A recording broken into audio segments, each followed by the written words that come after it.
Continuando o estudo dos patriarcas do livro de Gênesis, no primeiro momento nós falamos sobre a origem da raça humana até o capítulo 11, agora do capítulo 12 ao capítulo 50. Nós estamos agora estudando os capítulos 34 a 38, e o tema é os filhos de Israel. Nós vamos falar um pouquinho as particularidades de cada filho de Israel, né? Na verdade, filho de Jacó. Jacó teve seu nome mudado para Israel. Vamos ver aí o mapa que nós estamos estudando, para você situar.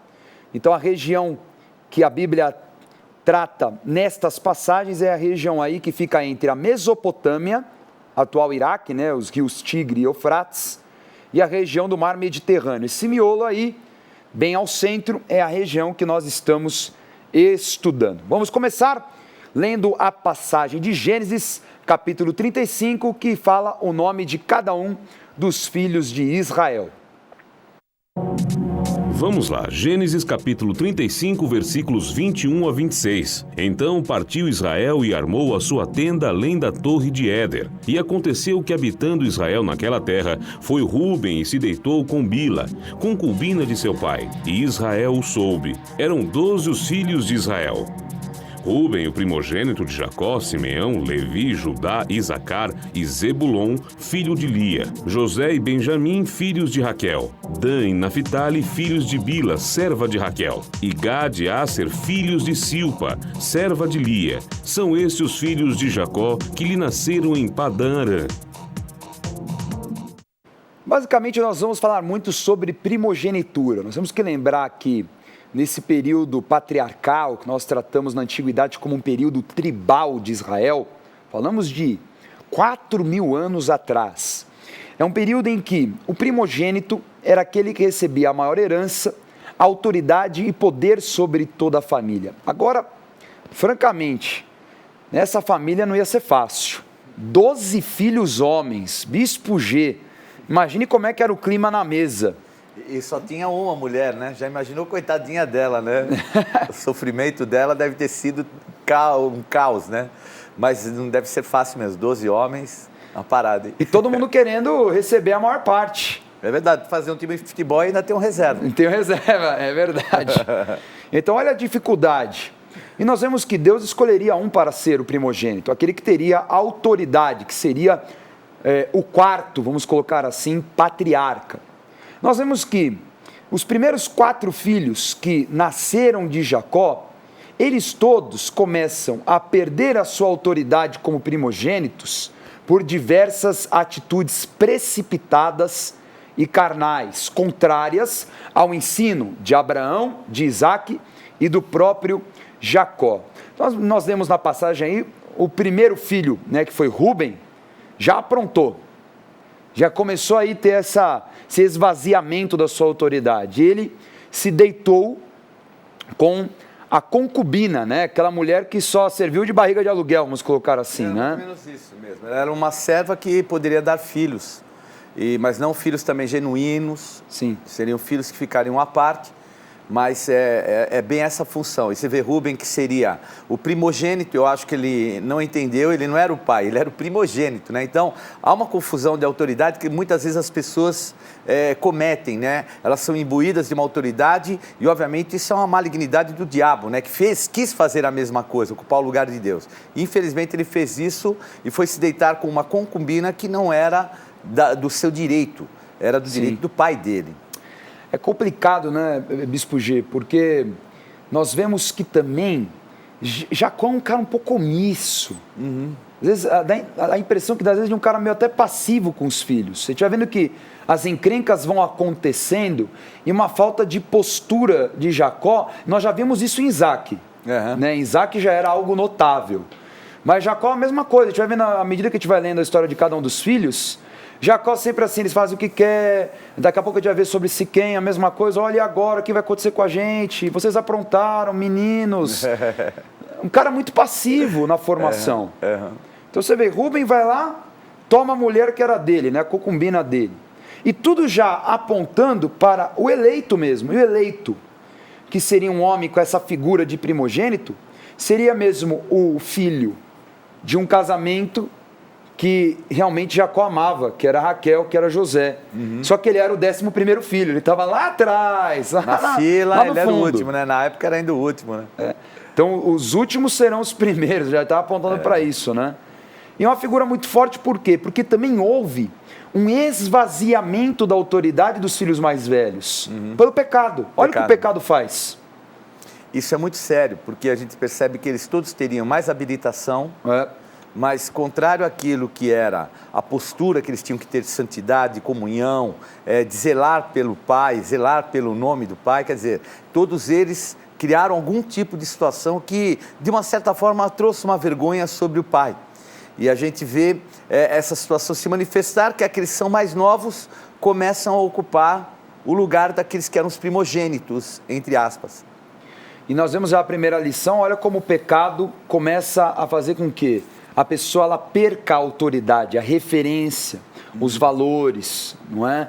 Aquilo que tanto Abraão ensinou de não se misturar, de tomar cuidado com o estrangeiro, de possuir a sua própria mulher, aquilo com o passar do tempo vai se perdendo. Agora nós vemos que José do Egito, ele foi o que de todos permaneceu mais próximo, não é, daquilo que era o ensino de seus pais e dos seus avós, assim por diante.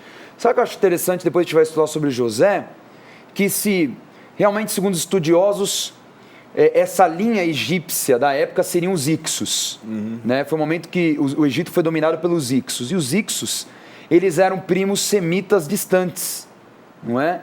Até nisso, ainda que José se casou com uma mulher ali do Egito, ela era uma mulher ainda que distante, próxima da família, né? Então, assim, até de uma forma distante, mas de uma forma o quê? Ainda prezando por alguns valores que vinham desde Abraão. E até num contexto de que José era um exemplo. E tenho convicção que, a despeito até, porque José não tinha nem como casar com alguém da parentela, porque ele foi vendido pela parentela, né, pelos seus irmãos. Verdade. E também naquela região ele não teria acesso a uma mulher, mas com certeza aquela mulher viu nele um homem de Deus, tenho certeza que se converteu, porque inclusive ela era filha do sacerdote de On, que era um homem que tinha até, vamos dizer assim, espiritualmente, uma posição muito alta, muito elevada, que se José não fosse alguém autêntico, alguém de verdade, temente a Deus, ele já viria a primeira obstrução ali, a própria filha dele, né? O cara era sacerdote. Então a gente vê que o testemunho de José, a fidelidade, a lealdade, o compromisso, ele não se prostituía, não abria mão dos seus valores, só trouxe uma coisa, habilitação em qualquer esfera, até quando contradissesse alguma coisa que era uma norma, vamos dizer assim, ainda assim ele tinha habilitação. E nós vemos o quê? Os filhos mais velhos indo na contramão das práticas de José. De José. Não é? Totalmente. Vamos ler Gênesis capítulo 34, vamos ver aí a primeira queda aí, que já vimos Rúben, né? Rúben já começou a perder a moral. Agora vem os da sequência, que é Simeão e Levi. Vamos lá. Vamos lá, Gênesis capítulo 34. Ora, Dina, filha que Lia dera à luz a Jacó, saiu para ver as filhas da terra. Viu a Siquém, filho do heveu Amor, que era príncipe daquela terra, e tomando-a, a possuiu e assim a humilhou. Sua alma se apegou a Dina, filha de Jacó, e amou a jovem, e falou-lhe ao coração: não podemos fazer isso, dar nossa irmã a um homem incircunciso, porque isso nos seria ignomia. Sob uma única condição permitiremos que vos torneis como nós, circuncidando-se todo macho entre vós. Ao terceiro dia, quando os homens sentiam mais forte a dor, 2 filhos de Jacó, Simeão e Levi, irmãos de Diná, tomaram cada um a sua espada, entraram inesperadamente na cidade e mataram os homens todos. Passaram também ao fio da espada a Amor e a seu filho Siquém, tomaram a Diná da casa de Siquém e saíram. Sobrevieram os filhos de Jacó aos mortos e saquearam a cidade, porque sua irmã fora violada. Então disse Jacó a Simeão e a Levi: vós me afligistes e me fizestes odioso entre os moradores desta terra, entre os cananeus e os ferezeus. Sendo nós pouca gente, reunir-se-ão contra mim, e serei destruído, eu e minha casa. Responderam: abusaria ele de nossa irmã, como se fosse prostituta? Então nós temos um momento em que Israel e seus filhos eles estavam habitando na cidade de Siquém. Nesse mapa você vai ver a região. Siquém ele fica bem mais ao norte de Israel, né? Já ali na parte mais, o que seria muito próximo de Samaria, né? Então eles vão a essa região e ali tem esse grande embate. Por quê? Porque o homem da terra, que era o filho do dono da terra, ainda que Jacó tinha comprado um território ali para viver ali, né? Ele toma essa irmã Diná, que era irmã da mesma, do mesmo sangue, né? De Lia, né? De Simeão e Levi, e há um estupro. Então eles são tomados por um espírito de vingança e eles vão lá e eles fazem uma armadilha, né? Eles falam, olha, vocês querem casar com ela, então vocês vão ter que fazer a circuncisão igual a gente, que é a aliança que a gente tem com Deus. Só que imagine, aqueles homens da cidade, todos machucados, não é? E tem aquele momento de dor, daquele corte. E aí é algo lamentável, porque no momento de dor em que todos estão sangrando juntos, né, que todos estão abatidos, que eles ficavam até doentes, né, pelo derramamento de sangue, vem Simeão e Levi, e eles exterminam todos os homens da cidade, roubam tudo. Realmente assim, um espírito de violência terrível, que não fazia parte do sentimento de Abraão, porque Abraão não tomou dinheiro de ninguém. Você não vê nenhum momento, Abraão, quando chega o rei de Sodoma, eu quero te dar dinheiro. Não, não quero dinheiro de vocês para não me enriquecer. Sentimento completamente contrário. Simeão e Levi vão lá, roubam tudo, falam, esse é o pagamento que nós estamos dando pelo que vocês fizeram à nossa irmã. Então nós já vemos aí um sentimento terrível de morte, de violência, esvaziando a autoridade dos dois próximos filhos de Israel. Contrário à graça, né? Porque ele se arrependeu, né? Amor quer dizer asno, olha o nome, né? Ele era um asno mesmo, né? E ele se arrependeu, pagaram um tributo, feriram todos os homens através da circuncisão, quer dizer, o arrependimento já estava demonstrado. Então vejo que eles deixaram aquela semente, né, de vingança, um sentimento maligno ainda no coração deles, e aí a desculpa, abusaria ele como se a nossa irmã fosse uma prostituta, mas ela já não era mais tida como uma prostituta, ela era esposa de amor, ela era honrada, foi pago um tributo, como uma compensação para aquilo que tinha sido feito. Quer dizer, então eu vejo que até é uma desculpa, né? Uma desculpa que, infelizmente, ia causar um dano muito grande no próprio futuro desses dois, que deixaram esse espírito de violência tomar conta, né? E mais uma vez nós vemos Israel muito passivo. Né? Então aí você vê que Jacó, ou Israel, ele é obrigado a morar em outra cidade. No próximo capítulo, Deus fala, vai para Betel que o bicho vai pegar aqui. Né? Os cananeus e os ferezeus poderiam se unir, né? E Deus ainda deixou ali um espírito de medo para que os vizinhos não viessem contra ele. Ainda teve a proteção da graça aí de Deus, né? A misericórdia em honra a Jacó, não ao que Simeão e Levi fizeram. Agora, eles tiveram a paga, porque no futuro, qual foi o resultado? São as tribos que ficaram sem terra. E é uma palavra que Jacó libera, né? Então, há um momento na Bíblia, né, em Gênesis 49, que Jacó libera bênçãos para todos os seus filhos. Mas para Simeão e Levi, ele libera uma palavra de maldição. E aí Simeão também não tem terra, porque a terra dele se dissipa entre Judá. Judá era muito grande. Simeão deixa, né? Desintegra, né? Assim, absorve completamente. E Levi ficou sem terra. Então, ele que era instrumento de vingança, se torna alguém sem terra, mas Deus dá uma chance, né? Olha o que é a graça. Ele se une a Moisés numa rebelião que tem, e a partir daí eles vão ocupar o lugar que era dos primogênitos.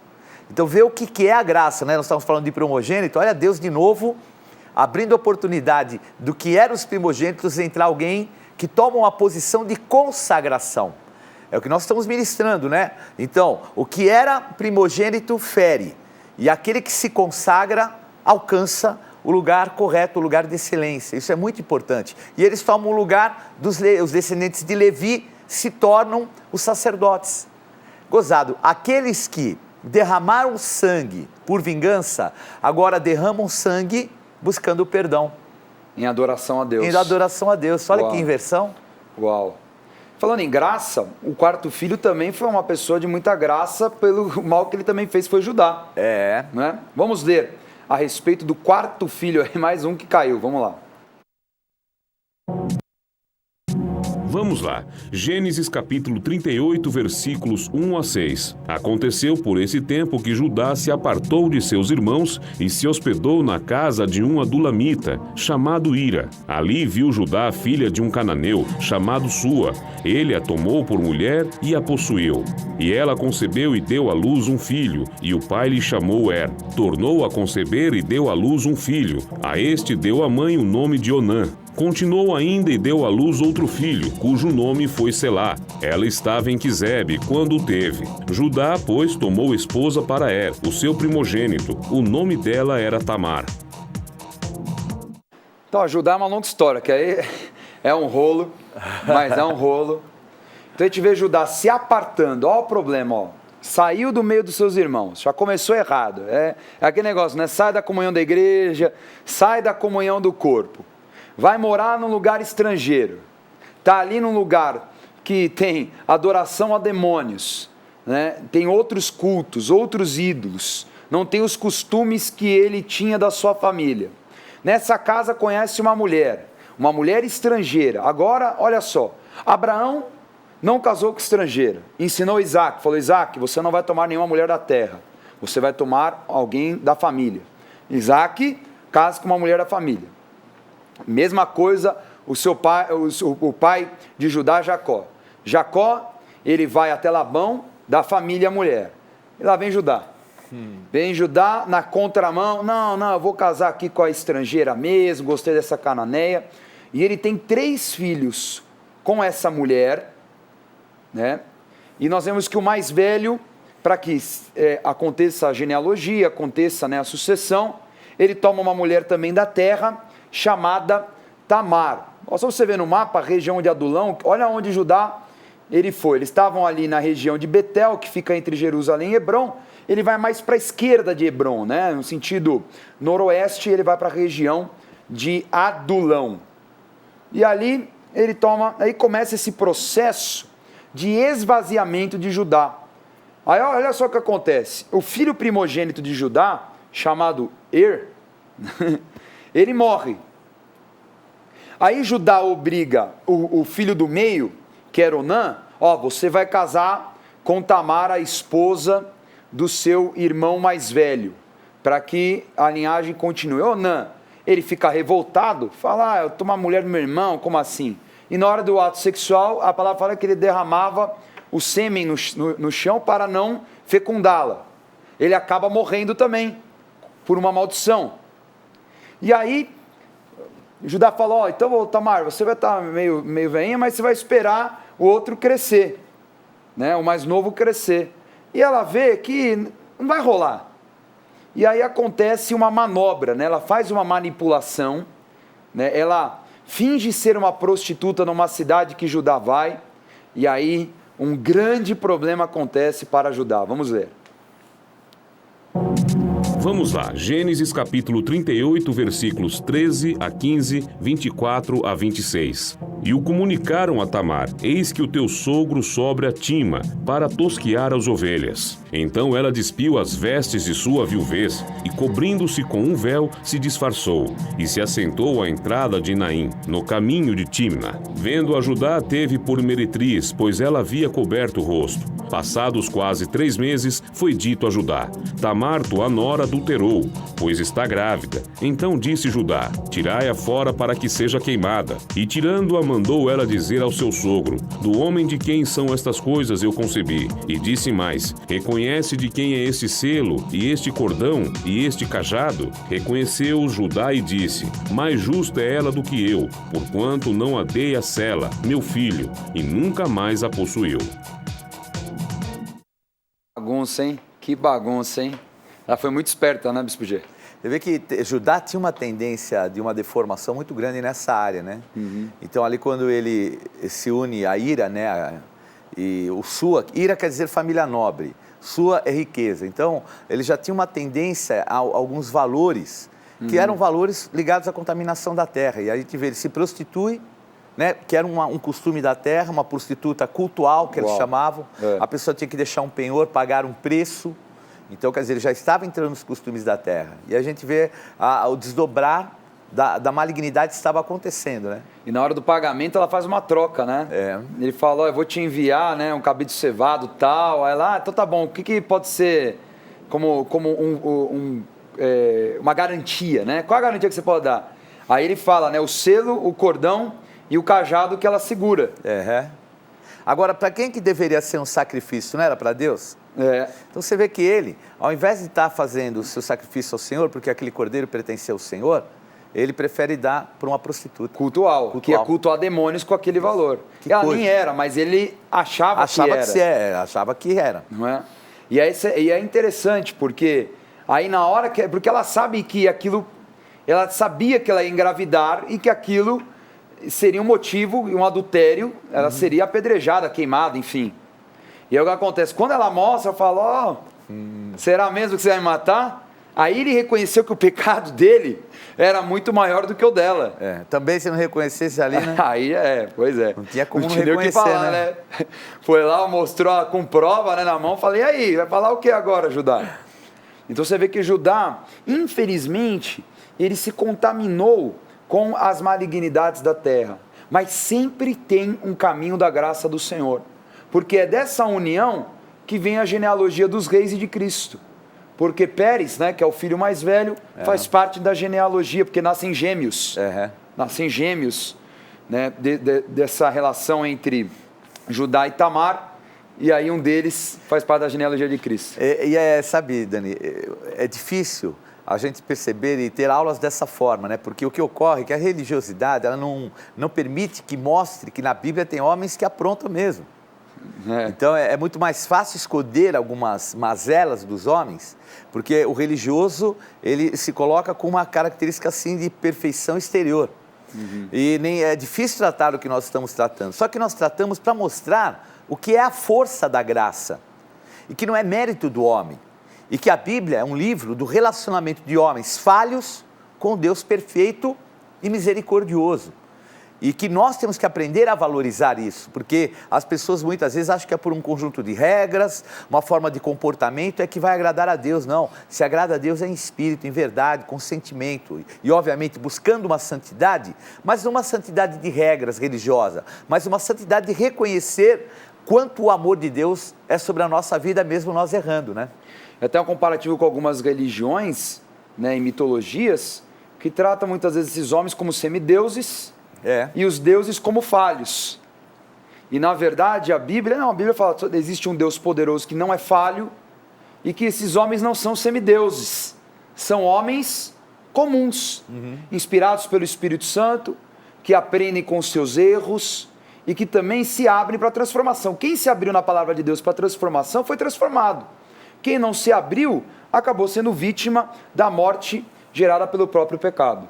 E como nós estamos tratando sobre primogenitura, a gente percebe que a Bíblia ela mostra esse lado, né, da primogenitura apostólica, primogenitura daquele que tem o envio. O apóstolo nos ministra muito de mostrar que aquele que não é pode ser, pode se tornar. Que aqui o que ia nascer primeiro sai uma mão, porque eram gêmeos que estavam, né, no ventre de Tamar.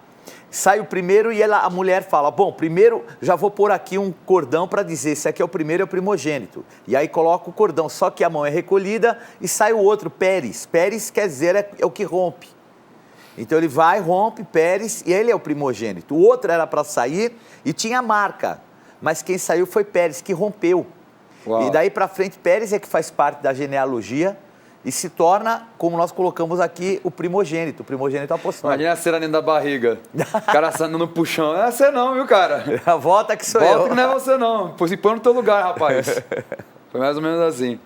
Bom, na sequência nós vemos o quê? Todos apontando para um esvaziamento de autoridade, os primogênitos, e Deus falando sobre José.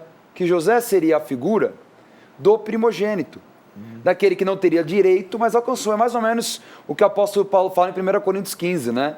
Eu não tinha direito de ser apóstolo, né? Olha, os outros andaram com Cristo, eu não andei. Mas os meus resultados, os meus frutos me colocam na condição de um apóstolo. E trabalho muito. E que apóstolo, hein? E trabalho muito, né? Quer dizer, é o seu apóstolo que está sobre o nosso apóstolo, sobre a nossa vida, né? O trabalhar, se dedicar, amar a obra, a ponto de se dedicar com, assim, extremamente. Vamos ler Gênesis 37, para você já entender Por que José seria aquele que teria autoridade na família? Vamos lá, Gênesis capítulo 37, versículos 13 a 21. Perguntou Israel a José: Não apacentam teus irmãos o rebanho em Siquém? Vem, enviar-te-ei a eles. Respondeu-lhe José: Eis-me aqui. Disse-lhe Israel: Vai, agora e vê se vão bem teus irmãos e o rebanho, e traze-me notícias. Assim o enviou do vale de Hebrom, e ele foi a Siquém. Então seguiu José atrás dos irmãos e os achou em Dotã. De longe o viram e, antes que chegasse, conspiraram contra ele para o matar. E dizia um ao outro: Vem lá o tal sonhador. Vinde, pois, agora, matemo-lo e lancemo-lo numa destas cisternas. E diremos: Um animal selvagem o comeu, e vejamos em que lhe darão os sonhos. Mas Ruben, ouvindo isto, livrou-o das mãos deles e disse: Não lhe tiremos a vida. Você vê aí, ó. Ruben evitou a morte daquele que livraria todos da morte no futuro. Não é? Agora, você vê que Jacó pede para quem? Para José ser meio que o capataz ali da situação, né? Ser aquele que vai só notando: o pai tá trabalhando mais ou menos, ó, Issacar tá meio devagar, até Ruben, viu, não tá fazendo o trabalho dele direito. Então, quer dizer, era algo que, tudo bem, José era mimado, ele era meio fanfarrão, é verdade, mas na verdade era uma condição espiritual que Deus tinha dado a ele. Amém. E não é à toa que os irmãos tinham ódio, porque os irmãos já viam, eles já estavam vendo ali que Deus estava escolhendo José como aquele que seria instrumento, como um quarto patriarca. Por isso que José acaba sendo odiado no início, mas será um homem que vai trazer um grande livramento para todo Israel, para cada um deles. É verdade. Mas a gente já vê outra vez a marca, né? Porque Ruben traz o livramento e Judá o vende. Então a gente vê mais uma vez a marca de Judá voltado para os valores materiais e financeiros. Casou com a cananeia que tinha valores financeiros, a riqueza, a família nobre. Agora mais uma vez fala: por que vai adiantar a gente matar nosso irmão? Vamos vendê-lo. E vende. Então você vê esse lado financeiro em Judá, é uma coisa muito marcante. E sede de poder, né? Que é característico da tribo de Judá, né? É característico. É a tribo que vai para cima, né? A tribo diferenciada. Vamos ver aí no final da história, nós vemos no mapa que eles vão morar em Gósen, né? É o que José do Egito proporciona a eles, né? Eles têm esse território aí no Egito, mas isso anos depois nós vamos ainda dar estas aulas para você. Antes de nós revisarmos, eu quero te dar a dica Gospel Bay de hoje, a Bíblia Apostólica comemorativa dos 40 anos de ministério do apóstolo Estevão Hernandes. É a Bíblia Apostólica, só que com esta capa lindíssima, azul. Olha que Bíblia linda. E ela ainda tem um encarte com a história do mover apostólico no Brasil. Tem 40 estudos, 40 ministrações de oferta, 40 perfis de personagem, dicionário apostólico, 5.000 notas de referência, mapas coloridos. Olha, esta Bíblia é incrível. Você que está começando a ler a Bíblia e estudar, ela é muito importante. Você vai ler, vai acompanhar as notas de referência e vai facilitar o teu estudo. Então adquira agora, tem uma promoção te esperando no endereço gospelbay.com.br. É a loja virtual da Rede Gospel de televisão. gospelbay.com.br. Sua compra com segurança e entrega pontual. Os melhores preços com pagamento facilitado em todos os cartões. E ainda a fácil navegação pela sua loja cristã virtual você só encontra no gospelbay.com.br. Vamos à revisão da aula dos filhos de Jacó. Na aula de hoje, estudamos sobre o esvaziamento do direito da primogenitura dos primeiros filhos de Jacó, por se misturarem com os hábitos malignos da terra dos cananeus.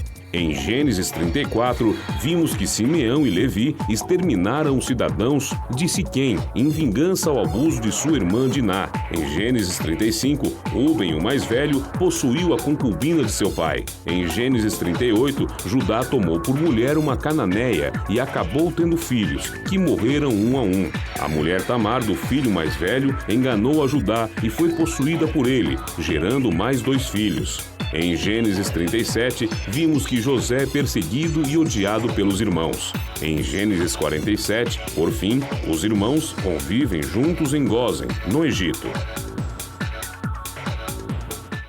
Tome nota agora da agenda do programa Escola de Profetas.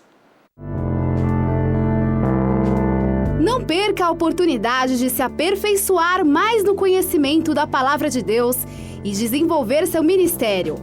Participe dos cursos do Centro de Estudos Apostólico. Para mais informações, acesse ceaapostólico.com.br ou entre em contato pelo telefone 11 3203 0641.